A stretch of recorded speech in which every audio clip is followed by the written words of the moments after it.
Your truth is true and sacred to only you. In a world where we are bombarded with so much information and news, perspectives, opinions, it seems everyone is online more now than we ever have been. Yet we are still so not centered in our own truth and our own being. We can end up flapping in the breeze, so to speak, and be privy to other people's opinions, whether we even realize it or not. But I'm going to teach you one of these tools that really helped me find my center, get peace and clarity. It's pretty simple. It just takes a couple of steps, and on the other side, you have that clarity, that knowing, that potency of your power return back to you, because we can just inadvertently take on so many other people's perspectives and news, and sometimes it can even just hang on with us throughout the rest of the day, whether we realize it or not. But this tool really helped me to cut out the noise, so to speak, okay? The word truth is anchored by the middle letter U.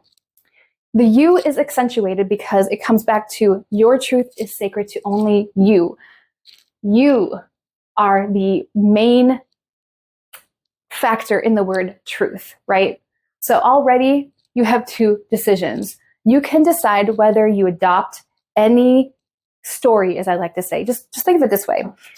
Everything that we are presented with is a story. Let's just neutralize it right there.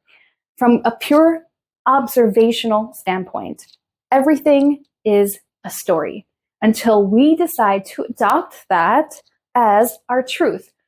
This whole process of discernment starts with looking at it through two different lenses. First of all, number one, is it a universal truth? Is what the information being presented, is it actually a universal truth?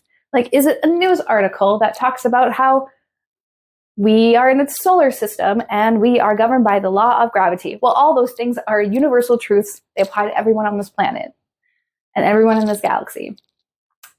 What is not a universal truth is when someone says, if you drink this tea, you will have better lung protection. That's a claim, and that probably needs a little bit be more further investigated if you feel like you need to. But that would be true for someone in their own experience. Yeah, absolutely. Anyone can share their own truth. We're all exposing and sharing our own truths upon other people.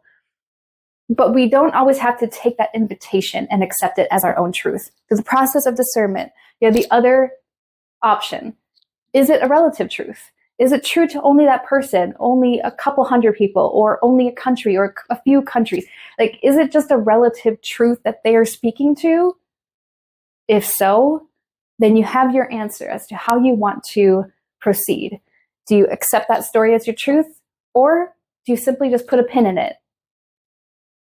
You don't always have to take on information and perspectives, even by the loved ones all around you. You have the absolute right to discern whether it's a story that is part of your truth or not. Even some of my close allies and like spiritual people on YouTube and otherwise, like that I really look up to, I'm not going to 100,000% agree with everything they say. There are certain truths that come through in their narratives that are more relative in my perspective.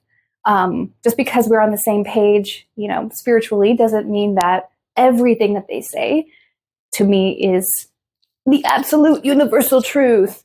In fact, the more discernment you practice, the healthier you are with creating those boundaries. You have a right to decide what your truth is, and whatever that truth is sacred to you. Please keep in mind that a lot of our truths are relative. So when you are sharing with other people, I do recommend going about it in an ethical way of consent, asking if they're open to you sharing your perspective. That always garners a better receptivity from the other party versus just shouting your perspectives onto others. But your truth is sacred to you. Another example, let's say you have visions and connections with star beings. And although that may sound really freaking crazy to some people, that is your truth and it is sacred to you. You get to own that and you get to have that. No one can take that from you. Even if they're dogging you about it or putting you down about it, that's not their truth. It's never going to be their truth, and that's okay. It is your truth. You get to have it. Anyway, so I hope that this tool has been really helpful in helping you discern, just get a higher perspective on how to navigate through the endless sea of information we are constantly bombarded with every single day. It is a challenge to stay grounded in our own truths. But what you do decide ultimately at the end, whether you adopt a story as your truth or not, is up to you. And you can also have the full permission of reclaiming a story or saying, I believed in that and it was my truth for a little bit and now it's not my truth anymore. Full permission to do that as well. So have fun with this. I hope this has been helpful. Be sure to like, share, and subscribe for more spiritual toolbox tools.